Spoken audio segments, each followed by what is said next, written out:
লক্ষ্মী পূজা করলাম। কি উদ্দেশ্যে, কি কারণে? আমাদের মুখ্যমন্ত্রী মমতা ব্যানার্জি মা বোনদের সবারই লক্ষ্মীর ভান্ডার করে দিছে। আগে আমরা পাইতাম 500 টাকা, এখন 1000 টাকা 1200 টাকা করে পাই। তার জন্যই আমরা লক্ষ্মী পূজা করলাম। দিদি জানি আমাদের হাত আরও শক্ত করে দেয়, আরেকটু বাড়ায় দেয়, আমরা সবাই আবার বড় করে লক্ষ্মী পূজা করব।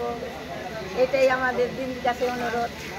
মর্নিয়া 2 এলাকায় রাজ্য সরকারের লক্ষ্মীর ভান্ডার প্রকল্পকে সামনে রেখে লক্ষ্মী পূজা করল তৃণমূল কংগ্রেসের কর্মীরা। বৃহস্পতিবার রাত 8টা নাগাদ বুড়িরহাট 2 নম্বর অঞ্চল তৃণমূল কংগ্রেসের উদ্যোগে আয়োজিত হয় এই লক্ষ্মী পূজা।